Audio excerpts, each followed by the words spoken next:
प्यारे अधिवक्ता साथियों, सभी को हमारा प्यार भरा नमस्कार। आप सभी अधिवक्ता साथियों ने कल और परसों की वीडियो को बहुत ही स्नेहपूर्वक अपने प्यार से नवाजा है। उसके लिए हम कोटिशः आभारी हैं। इन वीडियो में हमारे द्वारा बोले जा रहे वक्तव्यों, बातों का सापेक्ष असर जिस किसी भी अधिवक्ता बंधु बहन या ऐसा भी व्यक्ति जो पदाधिकारी न्यायिक है, अगर सापेक्ष ढंग से कुछ भी पढ़ रहा है तो मैं उसका श्रेय परमात्मा कृपा को मानता हूं। मेरा उसमें कोई विशेष योगदान नहीं है। आज भी उसी विशेष योगदान को ना मानते हुए कुछ बातें कहने वाला हूं, जिसमें कुछ खुशियां हैं, कुछ सुगबुगाहट है और कुछ आने वाले बासंती बयार की गंध है। एक बात तो ये कि यूपी एपीओ के बारे में हो सकता है नए साल के पहले कुछ अच्छा सुनने को मिल जाए।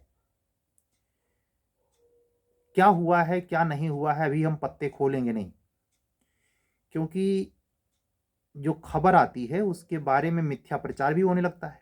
कुछ भी शब्द कह दीजिए तो उसके बारे में मनगढ़ंत बातें भी समानांतर रूप से तैरने लगती हैं। जैसे आप लोगों के सलेबस के लिए कितना भ्रम फैलाया जा रहा है कि नए सलेबस पर एग्जाम होगा। भैया, बिहार हायर जुडिशरी आ गई, पुराना सलेबस। झारखंड सिविल जज का फार्म आप लोग भर चुके हैं, पुराना सलेबस।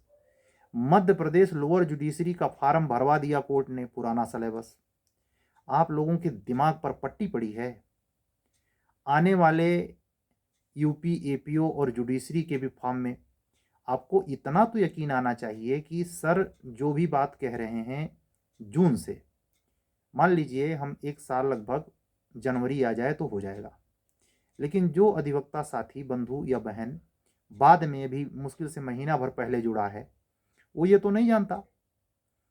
तो मैं उसको तो ये नहीं दावे के साथ कह सकता कि वो इसलिए मान ले, लेकिन इस बात की तर्क संगतता में विश्वास करे कि आने वाले समय में जो परीक्षाएं होनी हैं उसके लिए पढ़ने का भी तो समय चाहिए।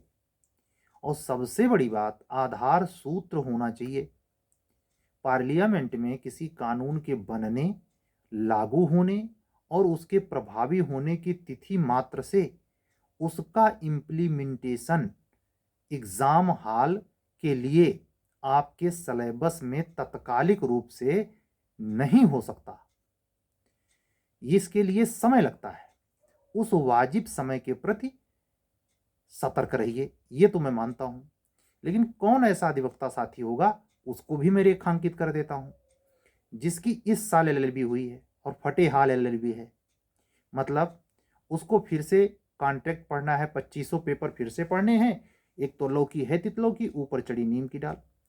9 पेपर जो 9 एक्ट के तहत जीएस पोर्शन में जुडिशरी में जुड़े हैं, उसकी तैयारी क्या नहीं तैयारी है। उसके सेक्शन परंतु प्रोवाइडो क्या प्रोवाइडो नहीं है, वो हलवा है। उस 20 नंबर को प्री लेवल पर और 50 नंबर को मेन लेवल पर पाने के लिए एड़ी से चोटी का जोर लगाना पड़ेगा, अगर जूनियर डिवीजन में जज बनने का सपना है। ऐसे ही एपीओ में ही अगर आना है तो आपको ये भ्रम नहीं होना चाहिए कि अभी जस्ट हम निकले हैं और घटना चक्र का सॉल्व पेपर हल करके हम अभियोजन अधिकारी बन जाएंगे। ध्यान रखिए, ओबीसी कैंडिडेट या किसी जॉब सेवा का जनरल कैंडिडेट 48 साल यहां तक कि 55 साल तक का हो सकता है टक्कर देने बैठा हो। और वो ऐसा कैंडिडेट है जिसको आप भी ऐसे जनरली सुने होंगे कि फलाने सीनियर हैं सर, उनको सीआरपीसीया पूरी रटी है। इसको विद्वता की श्रेणी में मैं नहीं मानता, लेकिन ध्यान रखिए, वो रट्टू तोता जब लिखेगा ना तो आपके नवीनता का बचकानापन जो मेंस स्तर पर बाई दबे प्री निकल जाए आप में झलकेगा, उसमें नहीं झलकेगा। उसने बड़ी लाठी डंडे खाए हैं, चोट खाई है, वो कमियां जानता है। इसलिए जब एपीओ मेंस की कॉपी चेक होती है कमीशन में किसी भी स्टेट की, तो बहुत भयानक स्तर पर, बहुत बड़े स्तर पर अंतर आता है। जे में ये अंतर नहीं आता। एक तो पहली बात यूपी में खासकर नहीं आता क्योंकि लिमिटेड चांस है, और ऊपर से जनरल कैटेगरी का बच्चा 35 के ऊपर होना नहीं चाहिए, जबकि एपीओ के लिए वही जनरल का बच्चा 5 साल और रिलैक्सेशन पा जाता है जनरली। तो 40 साल के बच्चों की भीड़ होती है। मैं ये भी बता दूं, आपको पता भी होगा कि यूपी एपीओ के लिए लगभग 80-85 हज़ार फॉर्म आ जाता है, जबकि जूनियर डिवीजन का बच्चा जब फॉर्म की सीट कितनों आए वो मुश्किल से 35,000 तक पहुंच पाता है। 30 से 35,000, 30 से 35,000 के आबलिक जहां 80,000 यानी लगभग 3 गुना अधिक भीड़ है, तो वहां तो आप ये स्वाभाविक रूप से समझें टक्कर ज्यादा है, भले सिलेबस छोटा है। तो हम आपसे समझाना ये चाह रहे हैं, जो नए रूप का लड़का है और फटे हाल एलएलबी की है, मतलब कुछ जानता नहीं है, उसके लिए नया सिलेबस होगा, समझे। अगर वो जानता है 5 साल वाला एलएलबी किया है, विधिवत पढ़ के आया है, एकेडमिक में उसने पढ़ाई में चोरी नहीं की है, अच्छा वो उसका सोर्स है, और उस एकेडमिक पीरियड में ही उसने जो पकड़ पकड़ रखी थी, और अगर एकेडमिक पीरियड में उसका एलएलबी 2022 में भी कंप्लीट हुआ है, मैं साफ शब्दों में कह रहा हूं, सीरियस बंदा है, अच्छे गाइडेंस में है, तो 2022 में एलएलबी होने के बावजूद इसी आने वाली वैकेंसी में जो सिलेबस चल रहा है, सीआरपीसी, सीपीसी, आईपीसी, एविडेंस, उसी में वो नौकरी पा जाएगा, जज या एपीओ बन जाएगा, या दोनों बन जाए। क्यों? हमारे पास जो कापियां आई, 1 साल के अंदर का अपना अनुभव बता रहा हूं आपको, कि ये न्यू कमर वाले बच्चे यानी अंडर 25 वाले भी बहुत अच्छा लिखते हैं, और कुछ तो बहुत अच्छा, लेकिन 25 से 30 में तो बेशुमार भीड़ है। 25 से ज्यादा, 30 से कम, लड़की लड़का, अधिवक्ता बंधु या बहन, बेशुमार टक्कर देने वाले हैं। ध्यान रखिए, ये ऐसी टक्कर देने वाले हैं कि वो बुढ़ौती वाला, मतलब 35 के बाद वालों की खिचड़ी निकाल लेते हैं, उनकी सीटें झटक ले जा रहे हैं। और ये 15 से चल रहा है। 372 पद जब 2015 एपीओ में यूपी में आई थी, वो किसी भी स्टेट में आई हुई सबसे बड़ी एपीओ की वैकेंसी थी। इसको ओवर रूल किया बिहार ने 554 पद निकाल के। एक जो मैं भी बासंती बयार और सुगंध की बात कर रहा था, वो ये है, हमें क्लियर पहली बार एक अधिकृत व्यक्ति के द्वारा सूचना मिली है कि 200 समथिंग पद, इसको अधिकृत मत मानिएगा लेकिन सूचना है, इलेक्शन के पहले बिहार एपीओ में गजट हो सकती है। मुझे ऐसे लगता है कि फरवरी मिड में बिहार एपीओ के नए पद। क्यों फरवरी मिड में? ये जो बच्चे सिलेक्शन पाए हैं, इनको ज्वाइन करते कराते फरवरी लगा देगा बिहार कमीशन। तो फरवरी मार्च में जब आपको दो चीजें क्लियर हो गई होंगी, क्या? यूपी एपीओ में कितना पद आया, कितने लड़के फार्म भरे, यूपी जे में कितना पद आया, कितने लड़के फार्म भरे, इसके बाद बिहार एपीओ की सीट आएगी उत्तराखंड। और हां, कुछ और क्लियरेंस कर दें, आप लोग इस भ्रम में न रहें, कैडर बढ़ने का यह मतलब नहीं होता है कैडर में जितना सीटें दिखाई जाती, जैसे हल्ला नहीं हो गया था कि 300 के ऊपर नहीं, कैडर के अकॉर्डिंग आनुपातिक रूप से थोड़ा बढ़ोतरी करके कमीशन देगा। जैसे यूपी में जो कैडर बढ़ाने की बात है, या उत्तराखंड में जो कैडर बढ़ाने का जजमेंट ऑर्डर आप लोग देख रहे थे कि 200 इतनी आएगी, नहीं, बमुश्किल अंडर 50। हमें अधिकृत व्यक्ति से बात पता चली, ये बारीकियां हम समझे कि कैडर बढ़ने का मतलब ये नहीं कि सीटें बढ़ गई, वही यूपी में हाल है। तो अब देखिए आने वाले हफ्ते में, आज तो हम जब आपसे बात कर रहे हैं तो सोमवार है, हो सकता है इसी हफ्ते में सोमवार से सैटरडे के बीच में, और आप लोगों को आज सुशासन दिवस, अटल बिहारी जी नेता बरगद बीजेपी के, हमारे लिए बहुत पूजनीय व्यक्ति हैं, सुशासन दिवस और की शुभकामनाएं। उनकी जन्म दिवस है, दुनिया में तो नहीं है, लेकिन उन्होंने जो बीज रोपा उसका आज देखिए, मोदी जी, अमित शाह, ये पूरा, मैं बीजेपी का गुणगान नहीं कर रहा हूं, जो बीजेपी को पसंद ना करते हो वो अधिवक्ता साथी या बहन नाराज ना हो इससे, मैं सिर्फ 25 की बात आ गई तो जैसे क्रिश्चियन का एक दिन माना जाता है, इस दिन से देहात में कहा जाता है दिन बड़ा होने लगा, होता भी है। तो 25 दिसंबर को ये बातें आपसे मैं शेयर कर रहा हूं।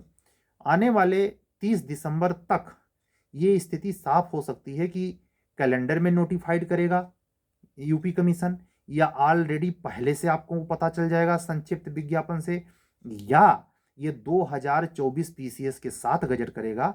इसकी कुछ क्लियरेंस जरूर मिल जाएगी, जो मैं गुड न्यूज की बात कर रहा हूं। समझ रहे हैं। लेकिन उतने सीट पे अनुमान नहीं है जो 300 को शोर मचाया जा रहा था या 250 के बारे में। लेकिन अभी कुछ कहना भी ठीक नहीं है क्योंकि चुनावी बयार है। जैसे ये बात अगर आप लोग तार्किक सोचें, 554 पद जब भर ले रहा है बिहार कमीशन तो कहां से सीट है? बहुत खाली है। तो जिस हिसाब से नीतीश कुमार मरता क्या नहीं करता और तेजस्वी यादव काम कर रहे हैं, दिखाने के लिए ही सही इसी लपेटे में 200 के आसपास पद बिहार में फिर आ जाए, ये भी संभव है कि जो 200 के ऊपर पद खाली होने या उसके विज्ञापित होने की आशंका है, जिसकी बात मैं कर रहा हूं बिहार एपीओ, उससे कुछ कम ही पद यूपी में आए। लेकिन आपको इसके लिए बहुत इंतजार नहीं करना पड़ेगा। उत्तर प्रदेश का दृश्य ये मान के चलिए 20-25 फरवरी तक बिल्कुल साफ हो जाएगा। आप लोग लड़ रहे होंगे, जूझ रहे होंगे। जैसे हम लोगों का जो हायर जुडिशरी का फॉर्म आया, 29 फरवरी तक लास्ट डेट है फॉर्म भरने का। तो इसका मतलब तो ये हो गया ना कि मार्च या अप्रैल में कोई डेट प्री की होगी कि नहीं होगी। और यही बिहार एचजेएस का हाल है। हम दोनों की सीरीज चला रहे हैं, चाहे यूपी एपीओ से आपको प्री मेंस से जुड़ना हो, चाहे बिहार एचजेएस का अभी प्री पे केवल है, मेंस पे नहीं। लेकिन यूपी का प्री और मेंस दोनों पे है। अगर आप हमसे जुड़ना चाहते हैं और इस सीरीज में जुड़कर अपने को आंकना चाहते हैं कि हमारी तैयारी किस लेवल की है, तो आप हमारे इसी व्हाट्सएप नंबर पर 77050 जो ये पीछे दिखाई दे रहा है 77050903993 पर व्हाट्सएप करके जुड़ सकते हैं। समझ रहे हैं। तो इन सब बातों को आपसे हम इसलिए करते हैं कि आपके मन में किससे पूछने जाएंगे भाई, कौन पूछता है। यहाँ तो साला सब्जी वाला सही से नहीं बात करता। अगर सब्जी वाले को पता चल जाए कि आप नौकरी पेशे में नहीं है तो आपके कपड़ा पहनने से वो नहीं मानेगा। अगर आपने उसको छोड़ाने की कोशिश की कि गोभी इतना नहीं इतने में दे दो, अकड़ जाएगा। पैसे वाले भले कम कर देगा। तो ये जो बेरोजगार होने का अभिशाप है, इससे बचने का, इससे उबरने का वक्त आ गया है। हम कह रहे थे ना, जुलाई जब बीता 23 का, तब भी आप लोग अंगड़ाई ले रहे थे। मैं उन अधिवक्ता साथियों का, ये नहीं कि वो हमसे जुड़े 4 पैसा हमको मिला तो हम खुश हैं और उनकी तारीफ कर रहे हैं, नहीं। आप उनसे सीखिए बाबू, हमसे जुड़िए चाहे ना जुड़िए, या किसी और से जुड़िए। मैं साफ शब्दों में कह रहा हूं, मुझे इसमें कोई वो नहीं, आपकी इच्छा। लेकिन इस बात को तो समझिए, जो समैया आपने यूं ही लुटाया है वो समैया लौट के आएगा। मैं अपने एचजेएस के बारे में कह रहा हूं। हमारा जून से, आपको बता रहा हूं, 15 जून से हमारी टेस्ट सीरीज शुरू हुई थी और 24 सितंबर को खत्म हुई।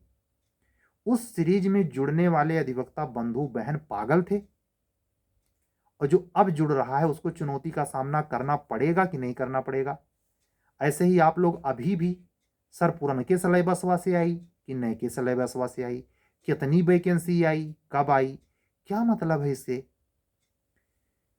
कुछ मैच्योरिटी दिखाइए। इसीलिए मैं नए लड़कों का स्पेशल ग्रुप नहीं बनाया, और अपने ग्रुप में मैं जहां तक कोशिश करता हूं, इस प्रकार की मतलब सख्त पाबंदी है। अगर आपकी नई एज है तो हमारे ग्रुप में मैसेज डाल नहीं सकते, तुरंत रिमूव कर दूंगा मैं। सीखिए बड़ों से, फालतू के प्रश्न और जवाब नहीं। ये मैच्योरिटी दर्शाती है कि आप कुछ काम करें। जो आदमी व्यस्त होगा वो फालतू में सवाल जवाब करेगा। इसलिए कहीं भी जुड़ जाइए। नहीं जुड़ सकते, पैसा नहीं है, खुद से मेहनत कीजिए। सारे लोग कोचिंग वाले होते हैं। मेरा व्यक्तिगत मानना है, अपना तजुर्बा कहता है, 303 जो पद भरे गए हैं यूपी कमीशन के द्वारा, यूपीजे 2023 करके, ध्यान से सुनना, उसमें 15% अपनी मेहनत से हैं। क्या सुने? 15% निकाल लेना। 45 से 50 लड़के अपनी मेहनत के दम पर, कहीं उन्होंने कोचिंग नहीं की है। 50 जज वैसे बने हैं। और यही रेशियो एपीओ का भी है। एपीओ का 2-3% ज्यादा कर लीजिए। बुढ़वे कहीं कोचिंग नहीं करने जाते, उनके पास पैसा नहीं होता, वो हम ही पढ़ा दी। हमारे में बताते हैं, हम तो मेच्योर वाला, हम तो एचजेएस वालों को भी पढ़ा रहे हैं। तो हमारे में क्या दिक्कत है मैं आपको बता रहा हूँ। जो हमारे लंगोटिया यार हैं, जो हमको जानते हैं अंदर बाहर से, वही गिरी जी तो हैं, उनसे का पढ़ी यार। वो कहीं जान जाएंगे कि हमारी इतनी गलती है, या ज़्यादातर ये नहीं सोचते होंगे, ज़्यादातर ये सोचते होंगे वरना हम ही पढ़ाई दी हुए काम से पढ़ी हैं। तो ये एक अहंकार, एक वो चीज़ें टक्कर मारती हैं। लेकिन हमारे कहने का मतलब आपसे, आप सभी लोगों से है, किसी भी जिसके आप टच में हैं, जिनको आपने टीचर माना है या आपने जिससे सीखा है, पढ़ा है, वो समय है कि उसको आप तरोताज़ा करिए। ये मैं कितनी बार कहा हूं कि 24 लौट कर अब 27 में आएगा। 3 साल तक अकाल पड़ेगा, चाहे यूपी हो या बिहार। 24 अगर यूं ही गंवाए तो 25-26 में कुछ न पाए। साफ शब्दों में सुनिए भाई, 23 की जे आई थी, फिर 24 में आ रही है, और अच्छी 218 कम पद नहीं होता। मैं जो कल कह रहा था कि 2000 के बाद प्री हुआ है, 2000 के पहले सीटीए कितनी आती थी? 50 सीट से ज्यादा आई हुई नहीं करती थी, 20-30 सीट एपीओ की आती थी।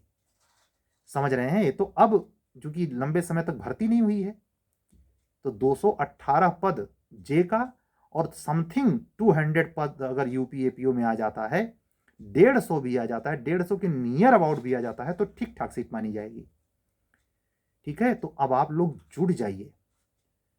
जुड़ जाने का अर्थ ये कदाप मत लगाइएगा कि हमसे जुड़िए, हमारे पे मैसेज करिए। मैं उन बच्चों को कह रहा हूं जिनको ऐसा लगता है। मैं अपने सारे बच्चों को जो हमसे टेस्ट सीरीज में जुड़े हैं उनसे रिक्वेस्ट करता हूं, किसी से कहना मत कि आपको मैं कैसा पढ़ा रहा हूं। ऐसे कोई कहेगा, लेकिन लड़के मानते नहीं, ये भी यहां से कह रहा हूं। अब मैं उस बच्चे को बुला के तुम तुमको मना किए थे क्यों कहे? ये तो कोई तरीका होता नहीं, ये तो बदतमीजी बनी जाएगी। तो जो कोई बच्चा या अधिवक्ता बहन फोन करके कहती है कि सर आपके एक शिष्य ने हमको नंबर दिया, तो मुझे हंसी आती है, मेरा वर्क लोड बढ़ता है। भाई मुझे अपना भी कैरियर देखना है, अपनी भी जिम्मेदारी है। लेकिन चलिए, तो एक स्वाभाविक तौर पे आप लोगों से जुड़ाव इस तरीके से हुआ। आप हमको स्टूडेंट फ्रेंड मानिए। आपका प्यार है कि आप सर सर टीचर, यहाँ तो प्रयागराज में हर किसी को सर सीनियर को कहा ही जाता है। तो कहने का अर्थ यह है कि अब समय बकवास करने का नहीं है। संयत होइए, अपने अध्ययन पे काम कीजिए, इस मृग मरीचिका से बाहर आइए कि नए सिलेबस पर 2024 की परीक्षाएं होंगी। इस भ्रमजाल से जितना जल्दी बाहर निकलेंगे उतना जल्दी तैयारी कर पाएंगे, नहीं तो आपके हाथ से मैं बता दे रहा हूं इतनी परीक्षाएं छूटेंगी। नंबर 1 पे झारखंड जुडिशरी मेंस गया काम से, दूसरे नंबर पर एमपी जुडिशरी का मेंस गया काम से, तीसरे नंबर पर छत्तीसगढ़ गया काम से, चौथे नंबर पर मध्य प्रदेश हायर जुडिशरी गया काम से, पांचवें number Uttar Pradesh higher judiciary गया काम से, छठे number Uttar Pradesh lower judiciary गया काम से, उत्तर प्रदेश एपीओ गया काम से 7वीं, उत्तराखंड आ गई 8वीं, बिहार आ गई 9वीं, और बिहार की लोअर जुडिशरी जिसका मेंस हो चुका 10वीं। मैं आपसे बताना चाहता हूं, ये 10 परीक्षा, 10 अवसर मिलने के बावजूद आपके आगे लिखा मिलेगा बेरोजगार फिर से प्री की तैयारी कर रहे हैं। खुद सोचिए। और अगर इन 10 में से किसी भी परीक्षा में नए सिलेबस के आधार पर एग्जाम हो जाए तो हमारे चैनल पे कभी मत आना भाई, हम इतना कह सकते हैं। इतना चुनौती कम नहीं होती। तो अपने भ्रमजाल को तोड़िए, और खुदे तोड़ेंगे तभी टूटेगा। कोई आपको डिस्ट्रैक्ट करने के बाद मजा लेता है। अगर वो आपका क्लोज संगी साथी होगा और आपसे ईर्ष्या रखता होगा मन ही मन, तो ये कह के निकल लेगा, अरे वो नया सिलेबस आ रहा है। और खास करके जो अधिकारी हो गया है वो आपसे क्यों बहुत लोड लेगा? वो निकल गया निकल गया। अगर उससे आप सलाह लेंगे कि सर क्या बदल जाएगा, तो हाँ हाँ हाँ हाँ बदले पे आएगा। जैसे लगता है वो कमीशन के वो चेयरपर्सन है। तो उनसे बचिए। जो व्यवहारिक बातें करे उस पर आप काम करिए, नहीं तो आपके हाथ से निकल जाएगी, आया हुआ महा अवसर निकल जाएगा। ये जो मैं बोल रहा हूं, रात्रि के 1 बज रहे हैं 25 दिसंबर को। मैंने सुबह करीब 6 या 7 कापियां चेक की हैं। फिर शाम को उसी बीच में फ़ोन भी अधिकारियों या अन्य मित्रों के आते रहते हैं। जो नया जुड़ने वाला हो तो वो भी फ़ोन करता है। शाम के समय क्रैश कोर्स की हमने क्लास ली, हायर जुडिशरी की टेस्ट सीरीज कंप्लीट कराई। आज की डेट में शाम 7 बजे यूपी एपीओ का मॉडल पेपर की टेस्ट सीरीज है। अरे नहीं किसी से देख सकते, अगर हमारा वीडियो देख रहे हैं तो हमसे ही कुछ सीखने का प्रयास कीजिए। कम से कम जो अच्छा हो उसको संगत दीजिए। नहीं संगत देंगे तो बुरी संगत अपने आप बन जाएगी। ये हमेशा ध्यान रखना। नई संगत को देना नहीं पड़ता, बुरी संगत को देना नहीं पड़ता, अपने आप आती है। नई संगत करनी पड़ती है, अच्छी संगत करनी पड़ती है, बुरी संगत अपने आप आती है। मतलब अगर आप अच्छी संगत में नहीं हैं तो फिर परिभाषित करने की जरूरत नहीं है, निश्चित रूप से आप बुरी संगत में हैं। आपके सिलेक्शन ना होने के बहुत सारे कारणों में बुरी संगत होती है। और बुरी संगत का मतलब सिर्फ किताबें, वो व्यक्ति ही नहीं, नर नारी ही नहीं, कि प्रेमी प्रेमिका ही नहीं है। प्रेमी प्रेमिका को बुरी संगत की दृष्टि से मत देखना। कभी कभी प्रेमी प्रेमिका एक दूसरे के लिए बहुत बड़ी चीज बन जाते हैं। मैं प्रयागराज में 10 साल में जानता हूं ऐसे कई जोड़े हैं, दिल्ली में रहते हुए मैंने देखा ऐसे कई जोड़े हैं जो दोनों समान रूप से एक साथ पदों पर सफल हुए हैं। पति पत्नी कितने सफल हुए हैं भाई। तो ये धारणा मत पाड़िए प्रेमी प्रेमिका को गंदे दृष्टि से देखना, जैसा समाज देखता है। आप पढ़े लिखे लोग हैं। और दूसरी बात, बुरी संगत को मैं डिफाइन कर रहा हूं कि बुरी संगत केवल नर नारी नहीं, आपकी मोबाइल हो सकती है, मोबाइल एडिक्शन, धूम्रपान हो सकता है, एडिक्शन, ये भी बुरी संगत है। तो बुरी संगत को ये मत कि कोई गंदा पुरुष है, भ्रष्ट या दारू पीता है या फलाना ढिमका, कैरेक्टरलेस है, वही नहीं। आपके समय को जो बहुत शुद्ध सात्विक हो, आप उसको बहुत रिस्पेक्ट करते हो, ऐसे समय पे जानबूझ के फोन कर देता हो और आप वो अहम लिहाज में आप कुछ कह ना पाते हो, और आपका समय बेशकीमती हीरे जैसा समय अगर नष्ट कर रहा है, तो ये पक्का मानिए वो किसी बुरी संगत से कम नहीं है। आप उसको साफ मना कीजिए। इसीलिए कहा जाता है कि अगर घर छोड़ के आए हैं तो घर की गृहस्थी यहां ना बसाइए, कि यहां से भी फिर भौजी भैया और रिश्तेदार ये काम नहीं आते। ये सगा भाई, मैं तो कह रहा हूं, प्रतियोगिता में अगर सफलता नहीं पाए तो आपके साथ कोई नहीं खड़ा होगा, आपके माँ बाप भी नहीं। ओझा सर तो कहते हैं कि माँ बाप सदा साथ खड़े रहते हैं, मैं कहता हूं बिल्कुल नहीं खड़े होंगे। मैं कहता हूं माँ बाप बिल्कुल नहीं खड़े होंगे, वो उसके साथ खड़े होंगे जिनके साथ पैसा होगा। साफ सुनिए, मैं अवध ओझा सर की इस बात से बिल्कुल सहमत नहीं हूं। और इस कच्चे चिट्ठे को अगर आप बहन हैं, हमारी अधिवक्ता बहनों को अपील कर रहा हूं, चाहे मुस्लिम कम्युनिटी की हो, कम्युनिटी डिफाइन नहीं करना है, क्योंकि आप लोग ऐसा संबोधित करते हैं तो मैं कह देता हूं, हमारी सारी अधिवक्ता बहनों से मैं विनम्र अपील करूंगा, आपका पति, आपका ससुराल पक्ष, आपका मायका पक्ष कोई काम नहीं, सगी बहन भी नहीं काम आएगी। ये सब केवल चुटपुटे हैं। आप 4 दिन रह के उनके यहां देखिए क्या नौबत आएगी आपको, 5वें दिन से मुंह टेढ़ हो जाएगा। आप अपने घर के शेर होते हैं, चाहे आपकी झोपड़ी हो चाहे महल हो। उस अपने झोपड़ी महल को बनाने के लिए, आत्मनिर्भर बनने के लिए ये मौका अच्छा है। 2024 लगने ही वाला है, आप इसमें कमर कस के तैयारी करिए जितना हो सकता है। हम भी बेरोजगार ही चल रहे हैं, ऐसा मत मानिए कि हम बड़े रोजी रोटी में हैं। अधिवक्ता हैं जरूर इलाहाबाद उच्च न्यायालय में, लेकिन अभी रेगुलर प्रैक्टिशनर्स में उतनी हैसियत नहीं है कि हम खरे साहब की तरह, किसी श्रीवास्तव साहब की तरह बहुत हम कमा रहे हैं। नहीं, आपकी तरह हमारी स्टूडेंट लाइफ है। और आप लोगों से जुड़ने से, आप लोगों को थोड़ा टीच करने से जो 2-4 घंटे हमारा टाइम इसमें जाता है, और दिन भर के जिसमें समय कोर्ट का जो टाइम हम खर्च करते हैं, इसी में कट रहा है। लेकिन इतना जरूर है, मैं साफ शब्दों में स्वीकार करूंगा, मुझे इस बात का परम संतोष है कि हम पढ़ाई में ही लगे रहते हैं। तो हम आपसे यही कहेंगे, प्रेरित करना चाहेंगे कि आप हमको देखकर सिर्फ पढ़ाई में लग जाइए, बाकी छोटी चीजें छोड़ दीजिए 1 साल के लिए। नहीं होगा तो कोई भी काम कर लिया जाएगा, निराश होने की जरूरत नहीं है। आज की बात पूरी हुई, कल फिर मिलेंगे। अगर आप हमारे चैनल पर नए हैं तो चैनल सब्सक्राइब कर लीजिए, लाइक कीजिए। आप लोगों के कमेंट पढ़ने पे अच्छा लगता है, अच्छी अच्छी बातें आप लोग जब लिखते हैं तो उससे मुझे उत्साह मिलता है, और हम कुछ और नए रूप से नई बातें करने के लिए प्रेरित होते हैं। कल हम फिर मिलेंगे। सभी अपने अधिवक्ता साथियों को जय सिया राम बोलते हैं। तब तक के लिए विदा दीजिए। शुभ रात्रि। सत्यमेव जयते। सभी को सुशासन दिवस की बहुत सारी मंगल शुभकामनाएं। क्रिसमस दिवस के लिए भी बहुत सारी मंगल शुभकामनाएं।